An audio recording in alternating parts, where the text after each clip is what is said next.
Welcome back, Sorasians. This is episode 5 of SORAPod. Today, I am joined by Daniel Sokol, who is a former university lecturer with a PhD in medical ethics. He is a lead advisor for Alpha Academic Appeals, which you will hear us talk about in the episode. He's a columnist for the British Medical Journal on ethics and legal issues. He writes for the Times Higher Ed. He's also a magician and a member of the Magic Circle. It's all very, very cool. We get into a lot of it, but we don't get into nearly enough of it. So I want to give a bit of context to situate parts of the conversation we have. So I was in a PhD program from 2010 to 2013. In 2013, I was quote unquote unenrolled from the program at my supervisor's request. I immediately appealed on my own, and I really believe that I had the evidence that would make it easy for just any kind of neutral appeal panel to reinstate me. What I kind of didn't take into account was the politics of a university appeal, which we also get into in this episode. So that first appeal, they found kind of 50-50 fault, me and my supervisor. I didn't get reinstated, but they offered some amount of like a monetary award, which I spoke to a barrister. They told me not to take. Um, and then I appealed that decision.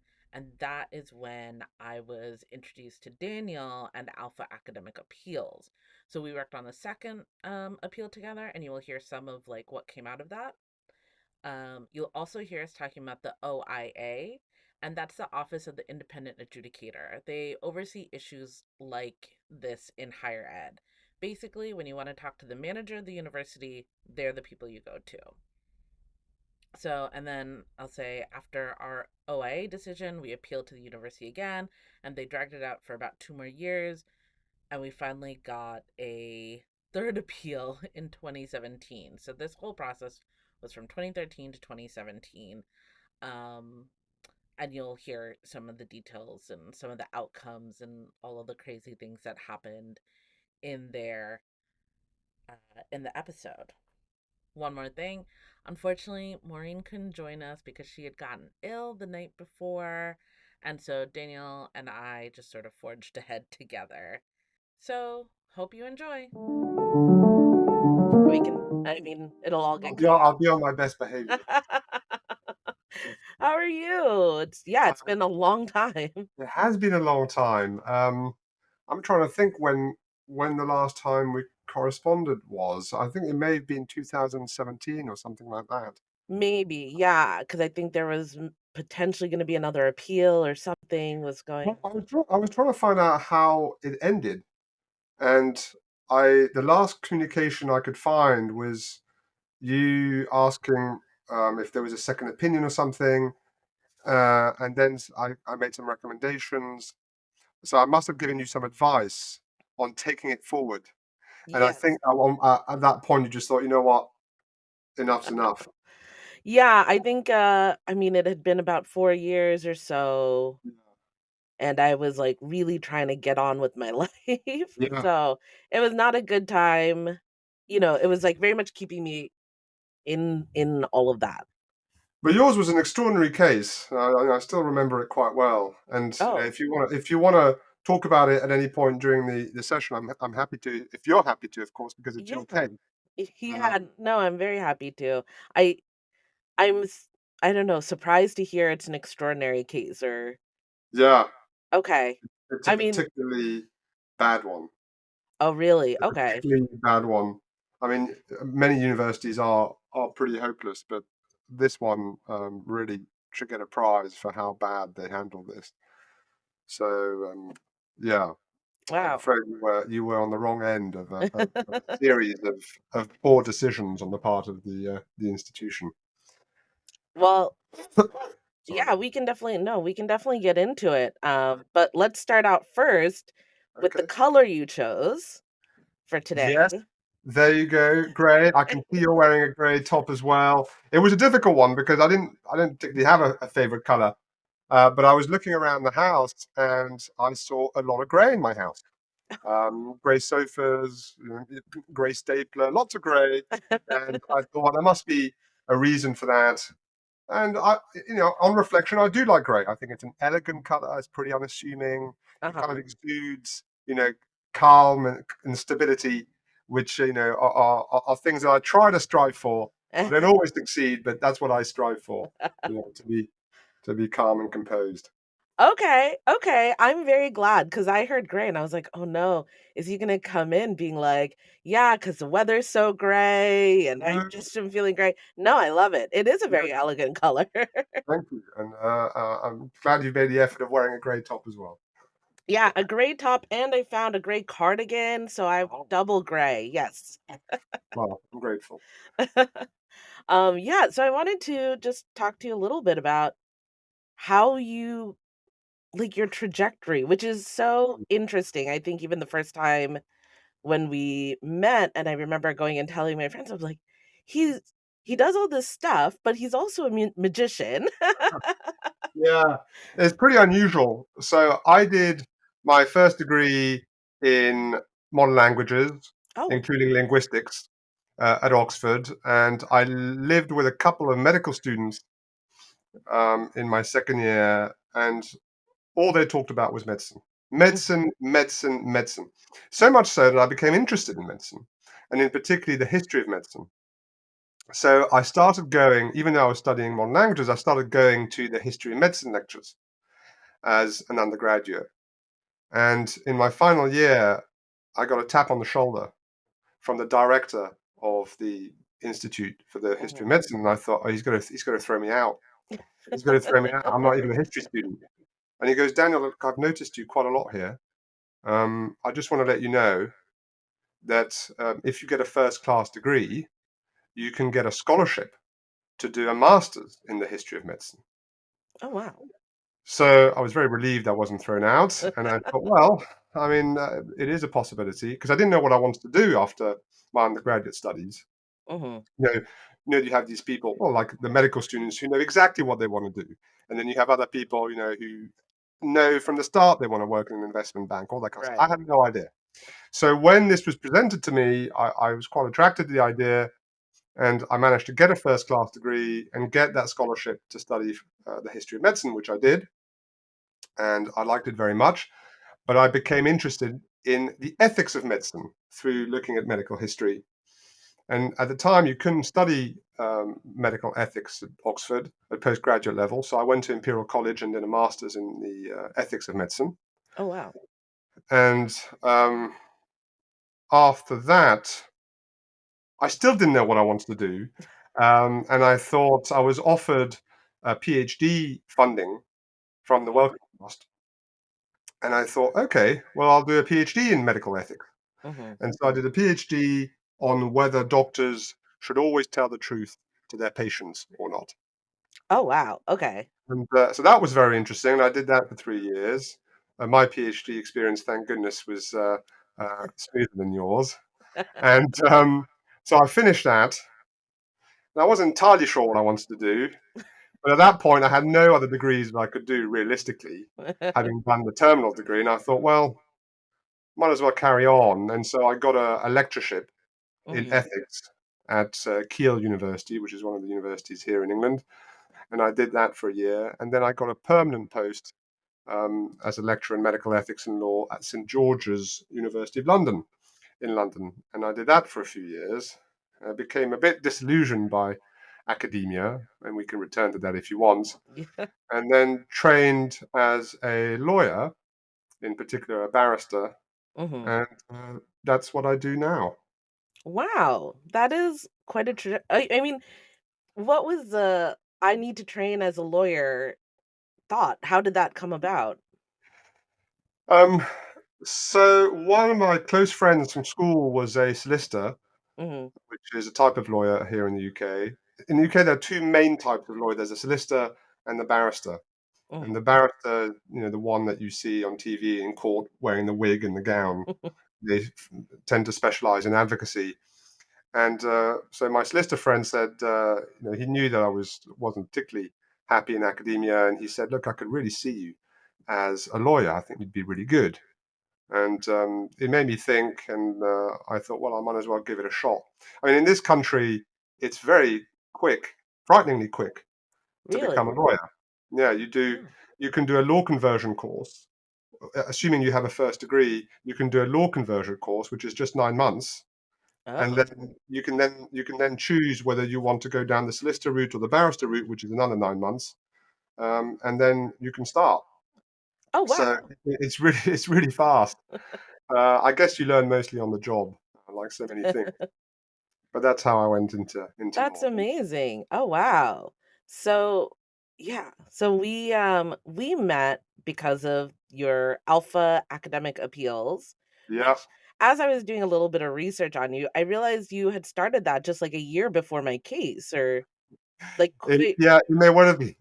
I was a very junior lawyer, and I got a call from a friend of mine who was doing her PhD, and I hadn't heard from her for a while. And she said, "Daniel, I failed my PhD," and I said, after the Viva. Mhm. And I said, "Look, I'm so sorry to hear that, but this is what you need to do. You go on the website, you find out what the regulations are." And she stopped me and she goes, Daniel, I can barely write my own name right now. I'm basically in shock. I can't do all Oh. of these things. Can you help me?" So I thought, all right, I'll do it. How hard can it be? The answer, as you know, is it's actually pretty hard. The regulation there had 6 or 7 different policies and regulations that were relevant. The facts are pretty complicated. So I wrote the appeal statement for her, and that was maybe 30 pages long. Oh my Um, gosh. they only just started, so I kind of went overboard. Right, it was my first case.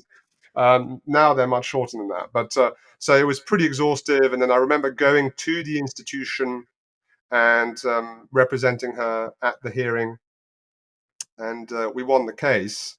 And she's Oh, now an academic amazing. here in the UK. But I do remember thinking, actually, that was much harder than I thought, and much more complicated than I thought. And maybe there are other people, like my friend, who need help with these things. And so I started Alpha Academic Appeals, and it was just me at the time. And now there are 14 of us, 14 members Really? in the team. Yeah, and we Wow. deal not just with people who fail their PhDs, but all sorts of things, including um, academic misconduct. So there's a huge amount now of academic misconduct, especially with ChatGPT. Lots of Mhm. people cheating, and also non-academic misconduct. So anything else, the other type of misconduct, we deal with those cases as well. So we've expanded the range of issues that we address. And I Yeah. also, from time to time, I also represent universities in my Mhm. capacity as a barrister, but usually further down the line. So for students, we often get involved quite early on, just like in your case. Mhm. But when universities instruct me, obviously not in the same case, I get involved at the litigation stage. So at that point, the student's already issued proceedings against the university. But it's nice to see both sides. Oh, wow. Okay, that's so I mean, there's probably a lot of perspective that you get from seeing both sides there. Yeah. Do you I mean, have it working with universities, do you know a little bit more about how the sausage is made? I don't know if that's an American term. Uh, well, I mean, I didn't really learn anything new. I mean, I knew beforehand that universities make mistakes. Mm, What you do see is you see a lot of claims issued by students who haven't been properly advised and mm. which don't really have any merit at all. Oh, And really? it's quite sad in a way because you feel, look, this student needed to have legal advice Mhm, because they would have known mhm. not to bother suing the university and potentially exposing themselves at significant cost risks. Because if you lose a case, then you're likely to have to pay the Right. other side's legal costs, which could be tens of thousands of pounds, even hundreds of thousands. Oh my gosh. I mean, I think before we met, I had spoken to a solicitor, because I remember looking for an academic appeals specialist, but a lot of it was not higher ed. It was all for kind of like junior schools, right? around learning disability advocacy and Yeah. things like that. So yeah, you were the first person I had ever come across in, I guess, like a year of trying to find someone. Yeah, I mean, there aren't many of us who deal with this, and but I think there's a need, unfortunately. I mean, Hmm. obviously, in an ideal world, there wouldn't be a need for us, and either universities wouldn't make mistakes, or the student union would be able to deal with these things.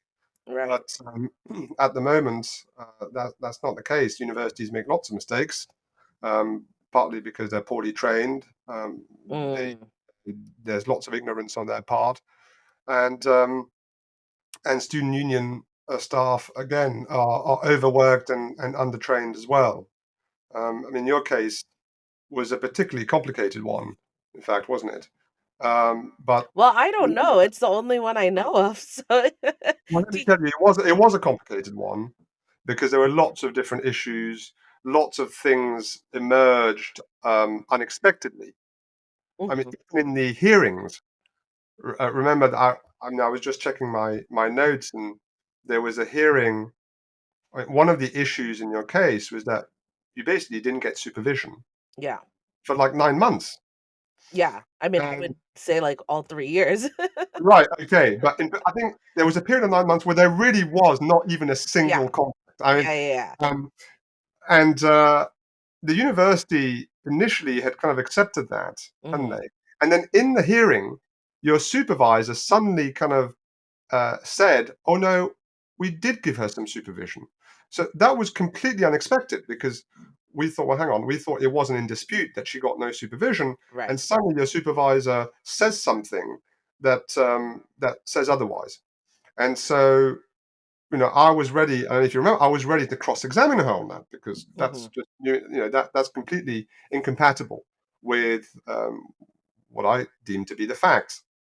And there was something else that she said that was also unexpected. Oh, yeah. One of the issues in your case, you'll remember, was that they didn't make it clear enough that if things didn't change, you'd be Yes. withdrawn, Yes. right? Yeah. Which is important because if you're going to withdraw a PhD student, you need to make jolly sure that they know that this is, you know, likely to happen if things don't improve.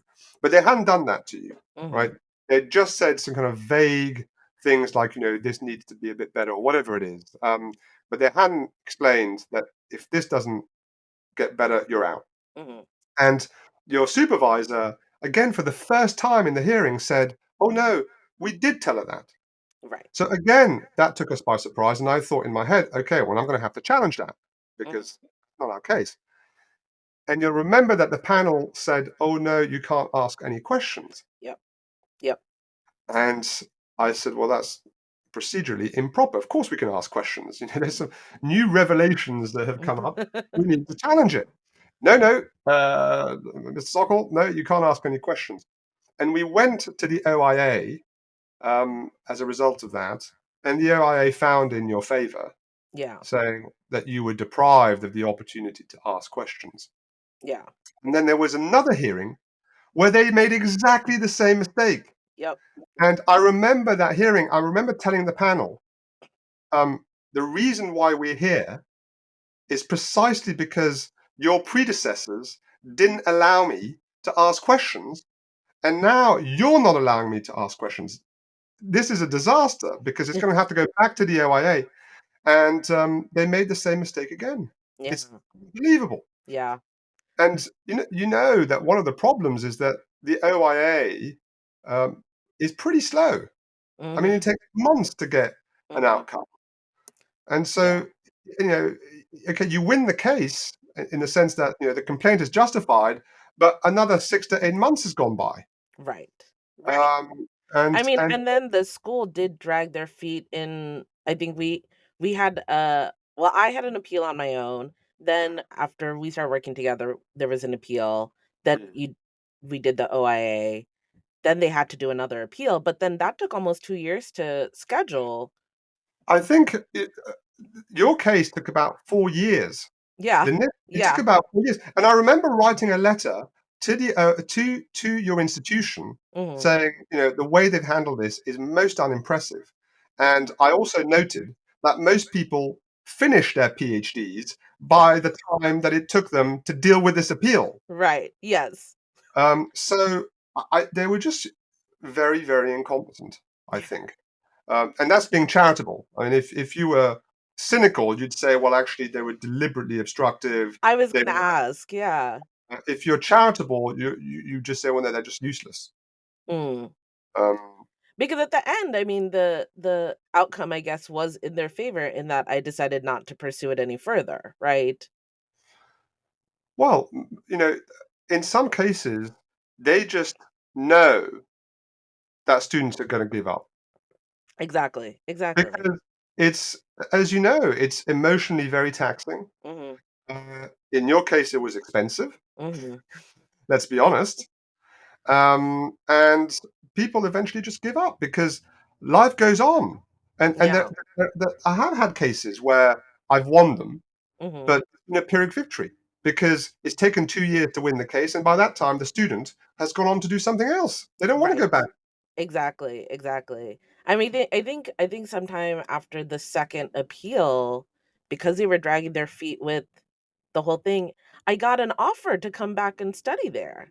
Right. I don't know if you remember that. Yeah. And I then don't. they asked if I wanted to re-enroll, but it had been, I don't know, 3 or so years. Right. And then when I asked about what would happen with supervision, like what are, the different terms, and they said, "No, you would have the same supervisor."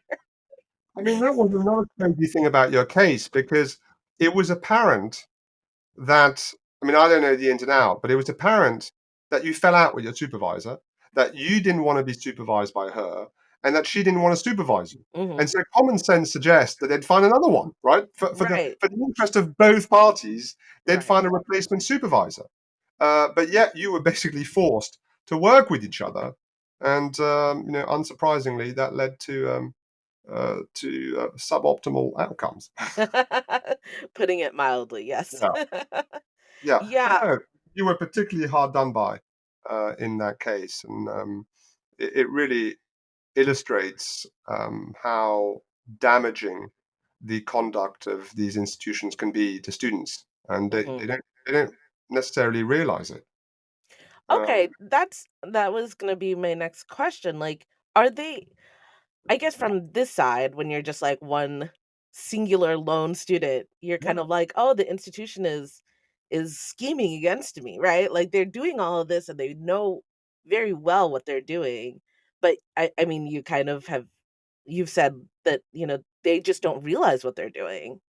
That it is too big of a machine to fully understand its um what it's doing on an individual or granular level, I suppose. well, I think I always make a point, and I did in your case, to inform the university that this delay is very distressing for the student. Mhm. They're effectively in limbo. Right. But I stress that because I'm not satisfied that they necessarily know that. Mhm. For them, the delay is because, and they always come back with very similar excuses. Oh, well, we're tremendously busy at the moment. Right. Oh, somebody's gone off on maternity leave or somebody's gone off sick. And, uh, well, okay, but, that doesn't, really help things that much from your perspective. And you've been Mhm. waiting a year to have this appeal heard. Yeah.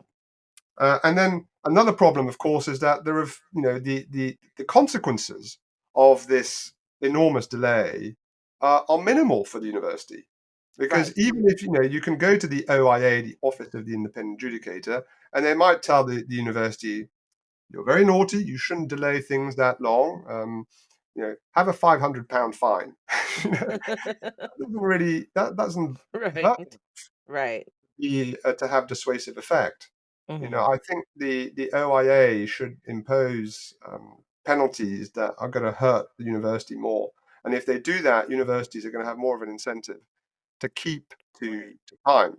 Right. And, it's amazing how strict universities tend to be with students. Mhm. Right? I had a call the other day from a distressed father of a student who appealed 1 minute late. I kid you not, 1 minute late, and the university rejected it for being out of time. Oh my gosh. Yet when it comes to universities, they frequently flout the rules about time limits. Yep, yep, So yep, they yep, have double standards. yep. It's unfair. Yeah, it is. I mean, now, like, having done this work for, I guess, like, a decade now, Mm. do you see anything changing? Like, do you see it getting better? Do you see universities kind of realizing what they're doing? Because it feels like, you will see, like, articles and stuff in Chronicle of Higher Ed, and it is very critical of how universities treat students, how, Well, there um was an article just today on mhm. Wonky about the increase in academic misconduct cases involving artificial intelligence. Oh, And they were saying in this article that some universities are, you know, who are dealing with this flood, are inviting students for a little chat about their essay. mm, And so the student turns up to this meeting, which they think is going to be perfectly amiable and about their essay. And for the first time, the investigator makes an allegation of cheating. oh my gosh. So they're effectively ambushed, which is contrary to natural justice. And another thing that this article says is being done is because they've got such huge numbers, they issue what are called fixed penalty notices. They're saying, well, we think you've cheated. Um, if you admit it now, then you're going to get a lesser punishment. And if you don't admit it, then this could go all the way to a proper disciplinary procedure where you might get expelled. Oh my gosh. Yeah, which is Especially for an undergrad, I'm sure that is an awful thing to go through. absolutely, absolutely. They're just assuming here's your fixed penalty notice. We assume you're guilty. Just confess. We'll give you a lesser punishment. Or if you want to fight us, David and Goliath, then you can fight us. But if you lose, you can get expelled. That's I mean, it's quite disheartening when you read that, and it makes you think. I don't think universities have learned that much. mm, I mean, I think you have to be careful about putting all universities in the same basket. There are some that are better than others. right. But by and large, the quality of decision making in these sorts of Mhm, issues is pretty poor, mhm. and it's tragic because, as you know, it changes the course of a student's life. Yeah. No, for sure. I definitely know that. I mean, at this point, it feels like it was probably for the better, Yeah, but yeah. that was a lot of mud to walk through to get to that point. Well, I very much admire the mental fortitude that you showed Oh, thank because you. many students would have just thrown in a towel right at the beginning. Well, I don't know if you know this, but as soon as I got the email that I was being kicked out of the university, I got a meeting with someone in the department, and they spent about half an hour trying to convince me not to appeal. Yeah. And they were like, "It's gonna be so hard, it's gonna be really difficult, it's gonna take up a lot of time." And I was like, "I've just been doing a PhD and now I have nothing to do. What else am I gonna do?" And I told him that, and he was very, like, taken aback. But it is, like, such a I don't know how you sit there and convince a student not to do something that is their legal right to do. It feels very craven almost. It's very naughty to do that because, of course, it's in their interest for you not to appeal. Right. It takes up a lot of administrative time, cost. It doesn't look good for their statistics, and so I don't like this habit that some institutions have of trying to dissuade students from Mm. appealing or dissuading students from getting legal help. Yeah. Um, I it's was told I wasn't allowed to I was for the first appeal, I was told that I was allowed to bring someone, but yeah, they couldn't be a lawyer yeah. and they couldn't speak.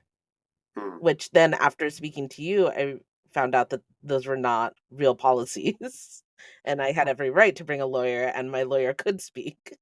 Well, that's another thing. I mean, many people at the institution don't know their own rules. Mm, And so you really need to look at them carefully and tell them. And you need to say, well, actually, Section 24.6 says that they are entitled to legal representation and that the lawyer can speak. Oh, Mhm. really? Does it say that? Yeah, yeah, it does. 26 point. And of course, no one's bothered to read them, Right, or they right. might say, "Oh, well, we don't typically do that." Yes. I And think obviously, that's what I got a lot of. well, we don't care whether you typically do that or not. It's a right that the student has according to your own policies. Right, right. Um, and I remember, yeah, because another feature of your case was that after the OIA, one of the OIA complaints, which was justified, there was a long delay Mhm, for the university to put in place the new hearing or whatever it is. And then they wrote to you, or to me, I can't remember, and said, well, we've decided, since this appeal started, we've developed some new rules. mm, And one of these new rules right, is that you cannot have legal representation. right. So we're just going to treat your case just like any other case. You cannot have a lawyer for this new hearing.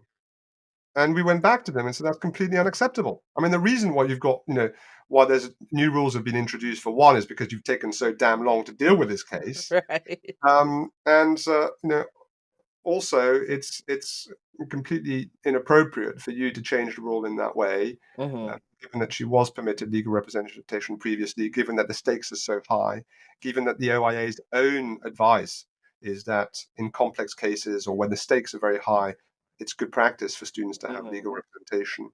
And I think they conceded that point and did allow Yes. me to Yeah, yeah. continue representing you. But it was, if you're not combative, I mean, many, other students, maybe one might not have bothered to fight them on that point and Mhm. just accepted what they said without question. Well, Um, I mean, I think had I not started working with you, I probably would have as well. I got some not great advice from the first lawyer I consulted, unfortunately, and that kind of yeah, so that first appeal was a little bit ugh, mm, like it didn't result really in anything. And I remember talking to you about it. Oh, because the university had offered me some money and that lawyer had said don't take it. And then I told you that, and you were like, "That's silly, you should have taken the money." yeah, yeah, Um, so it is difficult because you think you go to a lawyer and you spend a lot of money on a lawyer and you get bad advice and, I know that even though I had every faith in you, it felt like eventually, we're just in limbo. 3 appeals later and nothing happening, and then it just gets worse and worse, like you were just saying, they that decided, "No, we're not gonna allow you legal representation," or, are they just gonna keep moving the goalposts every time? And then I remember thinking, like, "What if I'm doing this for another 5 years, another 6 years? yeah, What would I even do with that?" yeah. I mean, your case was an extreme case. I mean, 4 years to deal with a matter Mm, is a very, very long time. And there were so many errors that they made along the way, errors in relation to your PhD itself, but also then subsequently with the appeals. So you were particularly unfortunate in that way. It's made you tough. yeah, yeah, yeah, yeah. So kind of staying on this subject, and we can move on eventually, but would you recommend like, do you have thought every time you're in one of these cases, are you Mm, thinking, "Well, if universities just had X, Y, and Z policy," or if the OIA well, you said one thing, like, if the OIA had a little bit more teeth when it came to mm. penalties, universities would shape up, but are there any things that you just think, "Ah, if universities just did this, this would happen so much, like, less?" Um, I'm a bit biased, but I often think if they had a lawyer on the panel, things Mm, would be easier. okay. Sometimes they do, and the student says, "Oh, Daniel, I'm a bit worried because they've instructed a lawyer to be on their panel to advise them." And Mhm. I say, "Well, that's a good thing. That's a Okay. good thing, because sometimes when there isn't a lawyer and you make a suggestion to the panel, they're very suspicious of you. They think you're trying to trick. Mm, gotcha. But when you have a lawyer there, they'll say, well, actually, that's a perfectly sensible suggestion. Or natural justice does require this evidence to be disclosed to the student before the questioning and so on. Oh, So I interesting. much prefer. there to be a lawyer Mhm. advising, because I think they would make far fewer mistakes. In fact, in your case, if there was a lawyer on the panel, I have no doubt that they would have said, "Well, of course you're entitled to ask questions." Uh, Oh. Whereas I don't know if you remember the chair said, "No, no, no, we're not going." He was some sort of professor of, I can't remember, Byzantine studies or something like that. He Yeah. probably knew a lot about his subject, but not very much about how to conduct a fair hearing. Yeah. I have no doubt in your case that if there was a practicing lawyer on the panel, then things would have been smoother. Interesting. I mean, and universities have like in-house legal teams, do they not? They do. Most of them do. They don't tend to be very big. Um, but yeah, I mean, it's quite rare for these panels to have lawyers. Sometimes, as I said, some of them do. When the student has a lawyer, then they instruct a lawyer as well. Okay, but they Um, did not for us. no, Yeah. they do not. It's quite rare, and maybe there are issues associated with that for universities.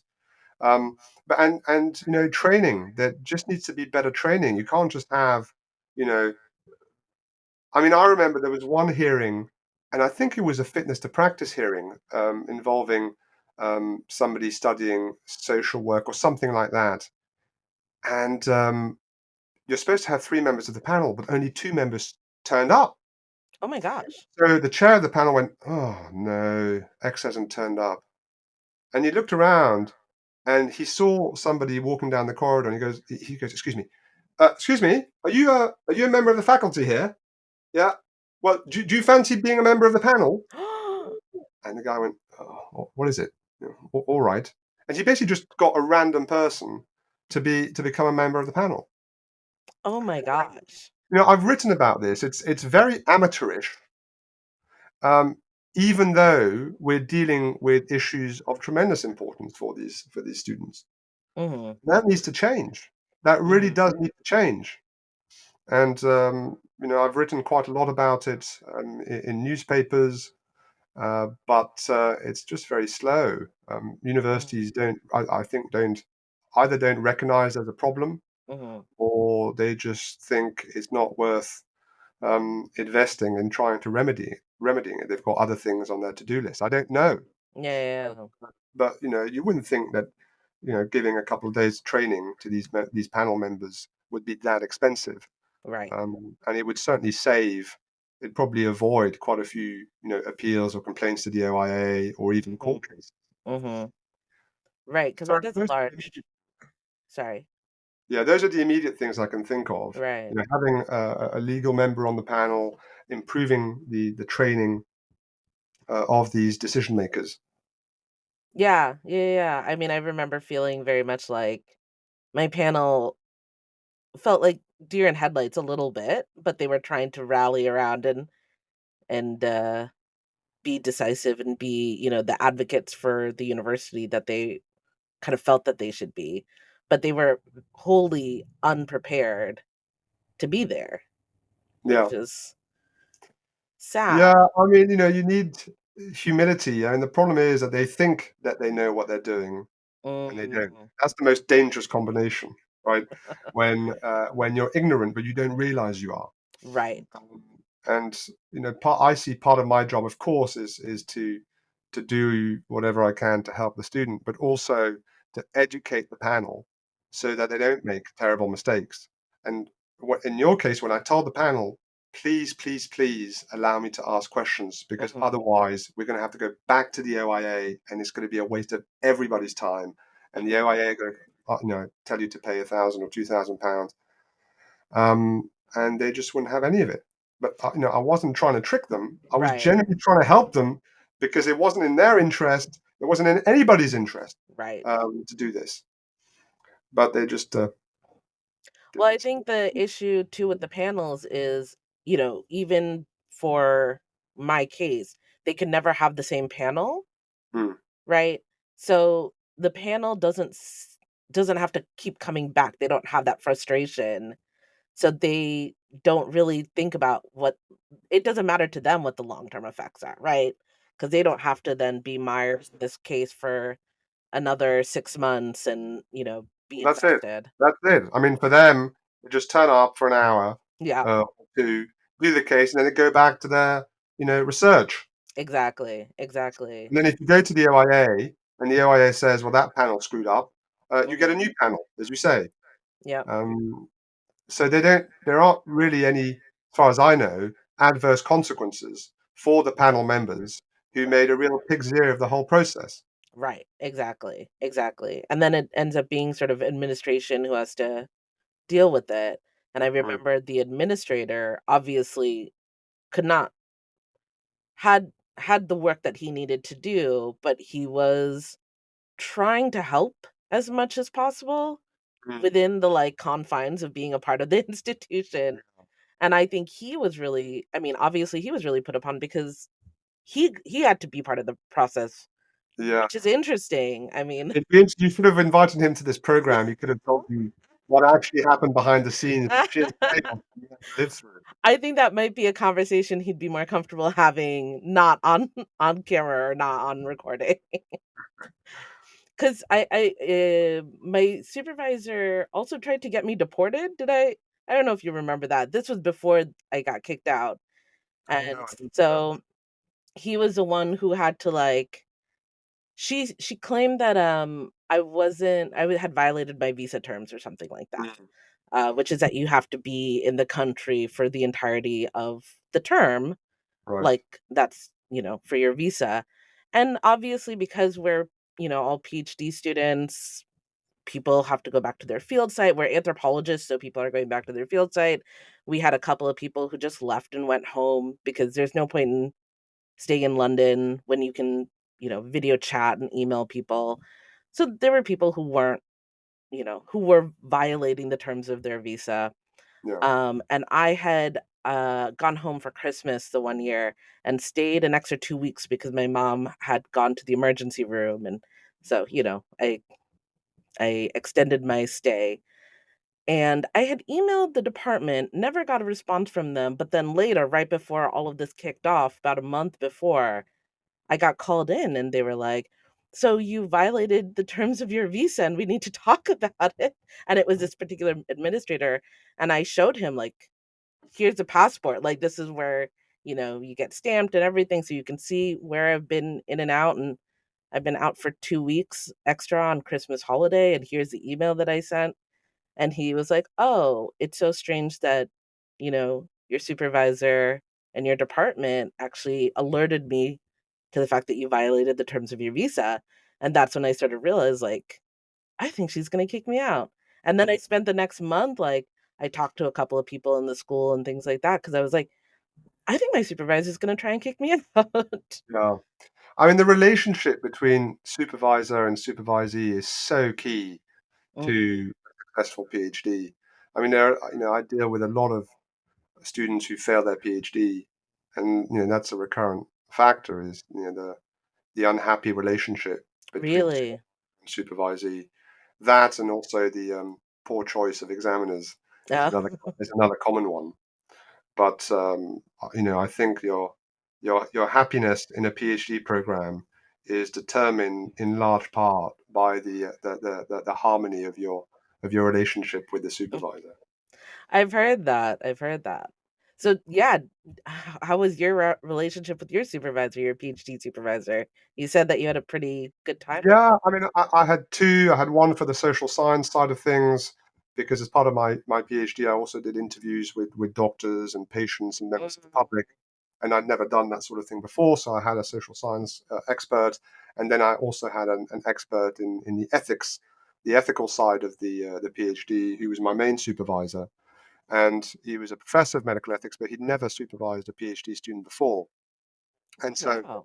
and that I think that was probably a good thing because he gave me way more time, I'm sure, than one of those supervisors who's got like 30 PhD Mm, students, who manages to squeeze in 10 minutes, right. a month. So I had a lot of time with my supervisor, and I went to his house, and we had supervision quite regularly, and it was just very smooth. And I always, at the time, I didn't realize quite how smooth it was. But with the work I do now, when I see failed PhDs, people who take 5, 6, 7, 8 years to do their Hmm. PhDs, I always think, gosh, I was so lucky. I never had any problems with my PhD. It was a completely smooth ride. But I mean, don't get me wrong. It was, you know, it was actually pretty boring. Actually, the hardest thing about my PhD was dealing with the boredom because I spent a lot of my time on my own in my room typing away, just writing, Right. right, and it was quite solitary. And that's why the magic came in because once or twice a week I would do restaurants. I would actually go. I'd have I was employed by the restaurant to do magic, table magic, table Oh, hopping magic, they call oh it. my gosh. Yes, so I went from my very kind of monastic experience, typing away my PhD, to actually going out and performing magic for these tables and birthday parties and weddings and things like that. That's So it was a nice amazing. contrast. It was a So nice contrast, were and a bit of money as well.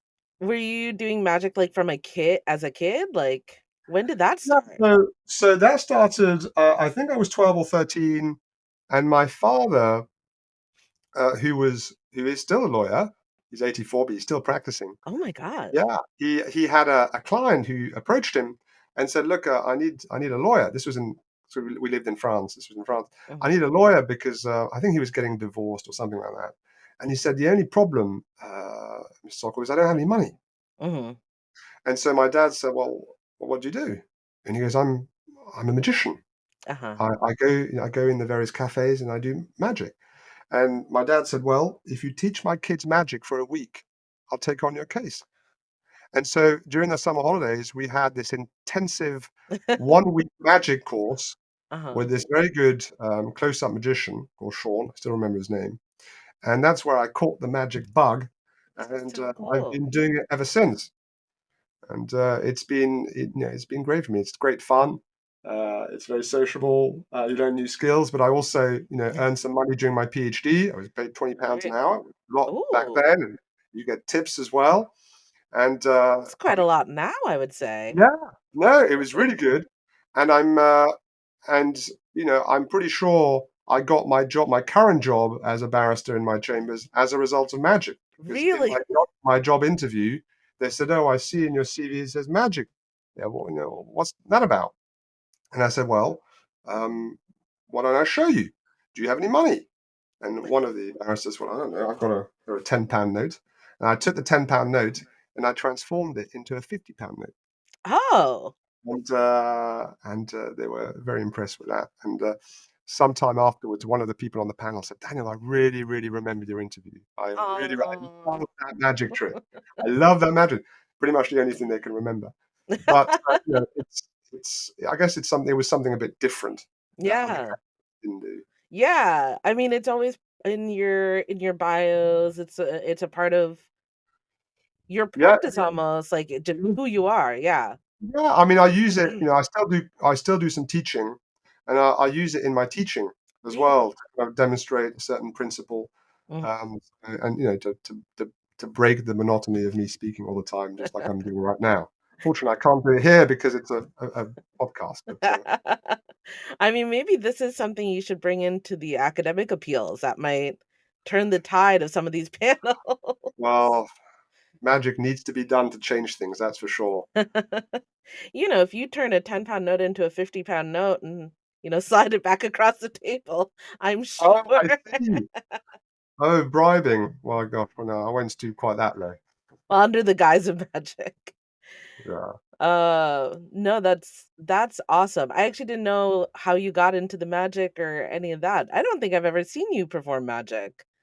Oh well, next time you come around, I'll show you some. But no, it's great, and there's a society called the Magic Circle here Mm, in the UK, and I think it was in 2014 I got admitted into it. So I had to do an interview congratulations. Oh, to wow. show my knowledge of magic, and then you have to perform. You have to Uh-huh. do a 12-minute performance to other magicians, and that's a very nerve-wracking Oh my exercise gosh. because they're looking at all the wrong places, right?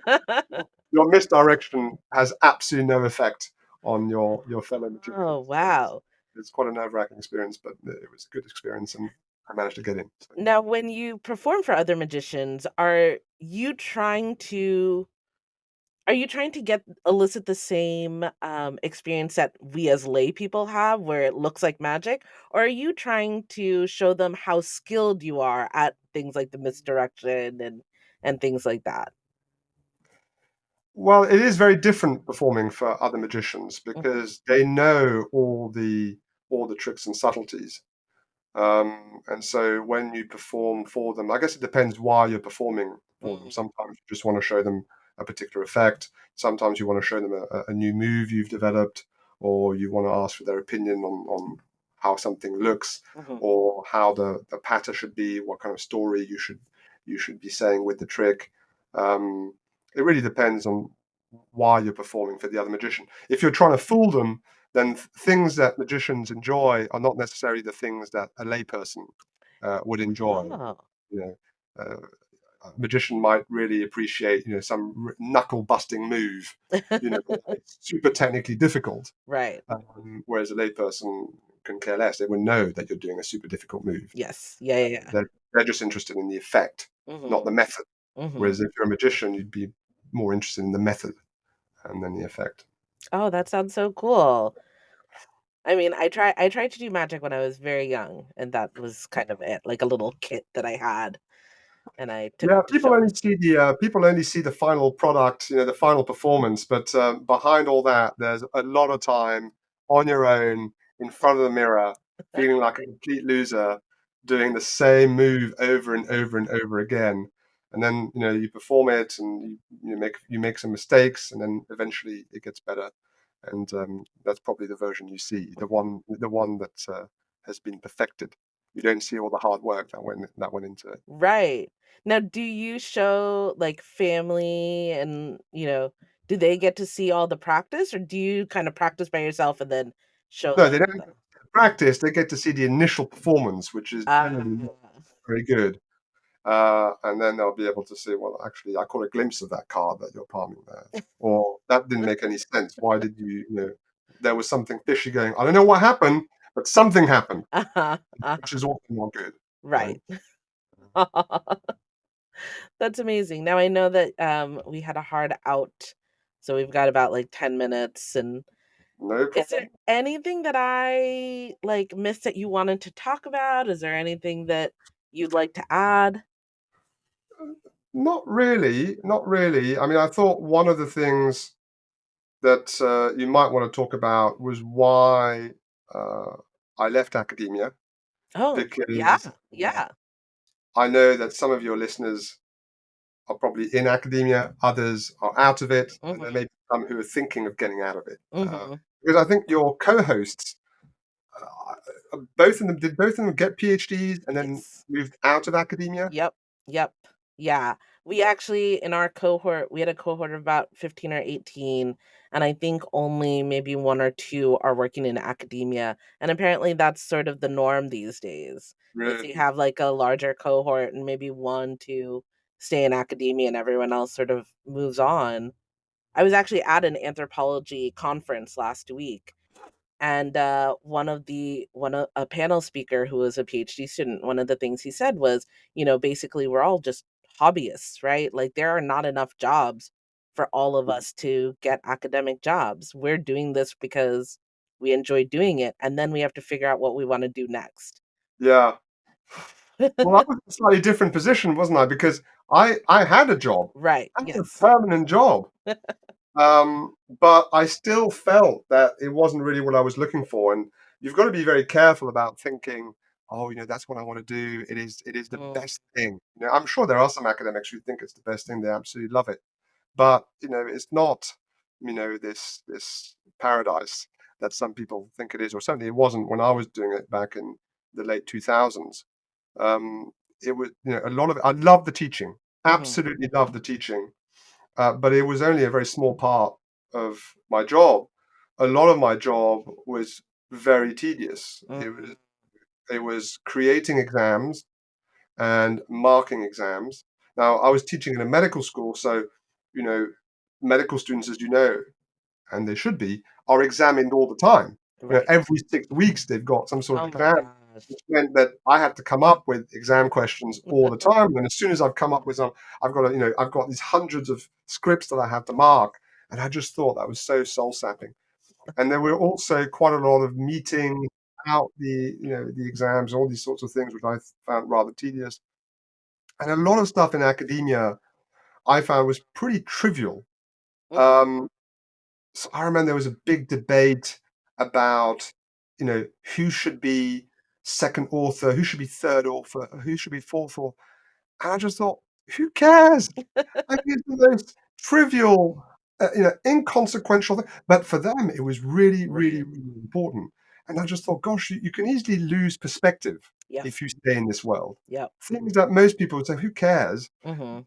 adopt such disproportionate importance. Mhm. And I was a bit concerned about that. And I was also concerned about the impact that I was having in the world, which was zero, pretty much zero. Okay? That might just have been me. I mean, I remember spending, 2 years on an article on the meaning of deception. Okay, I think I called it Mhm. dissecting deception. It took me a long time to write this thing, published it in this journal, the Cambridge Quarterly of Healthcare Ethics, and I'm pretty sure 5 people have read it. Yeah. And then you just think, well, what difference am I actually making?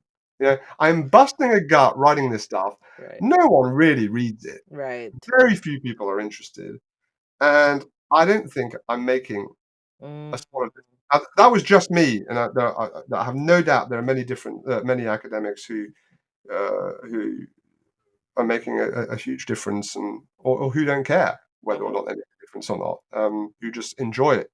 But that was for me a problem, and one of the attractions of the law was that at the very least one person really cares how you're doing, right? Right. Your client really cares about how you're doing.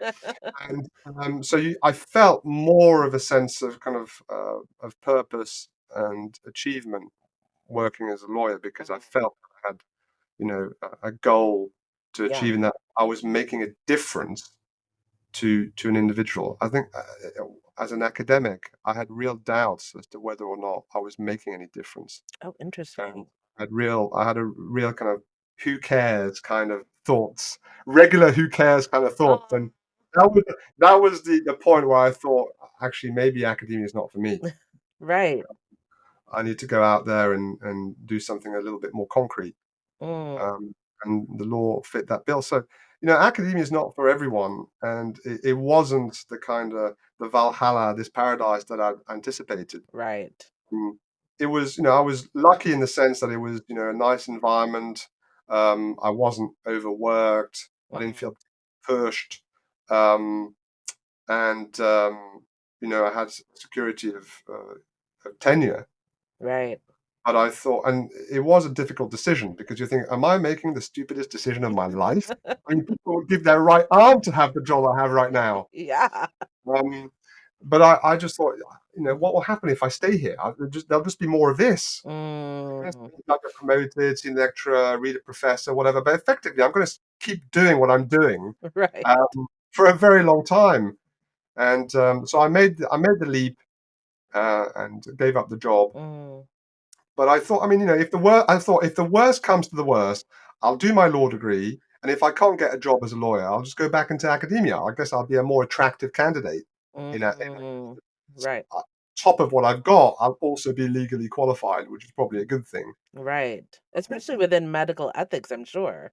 Yeah, exactly. So I thought, well, actually, yeah, I'm giving up this permanent job, but I'd probably be, up there as a candidate if something else turned up, if I've Mhm. got a degree as well. So it's not quite as high risk as might first appear. But I've never looked back. I'm very happy with the decision that I That's made. amazing. Yeah. Um, so yeah, so academia, great for some, not so great for others.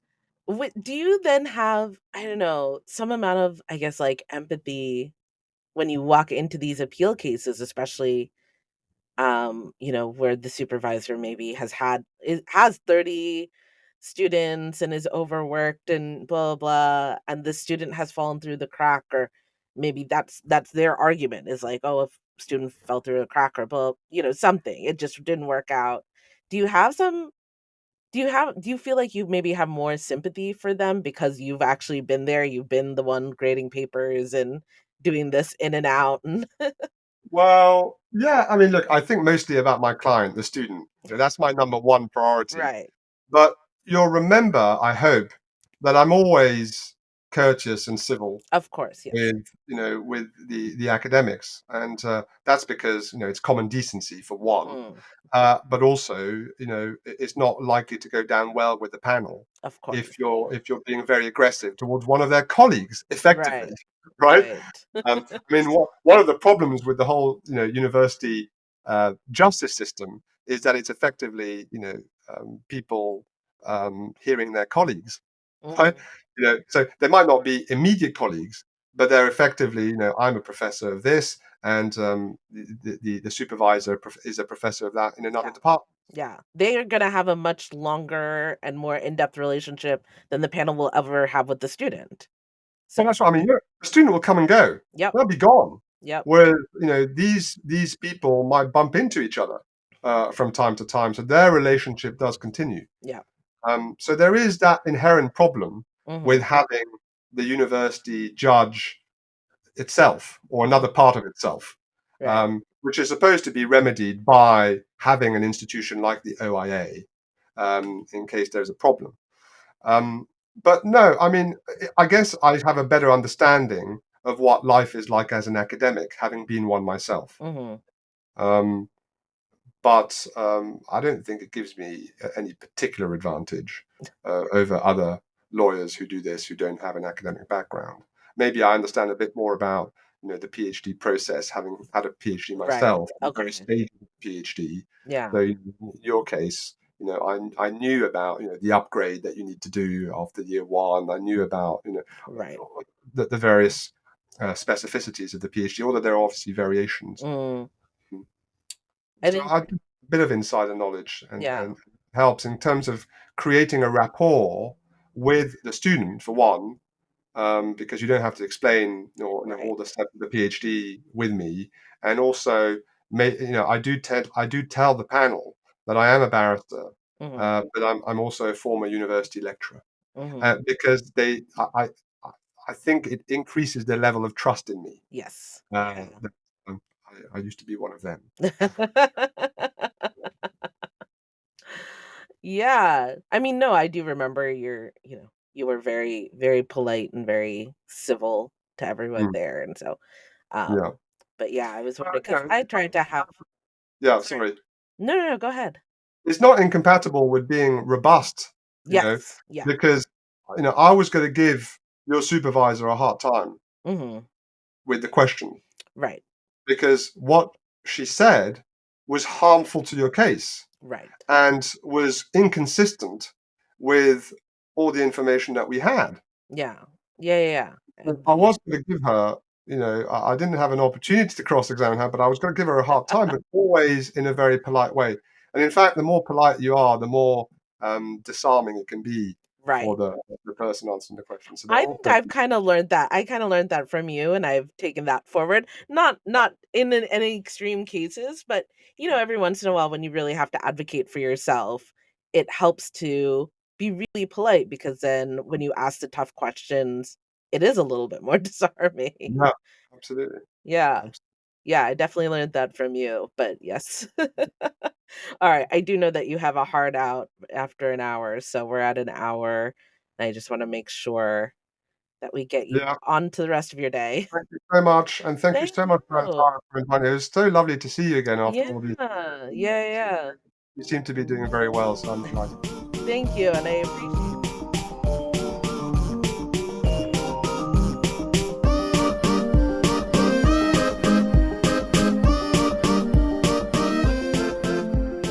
I hope you really enjoyed that conversation.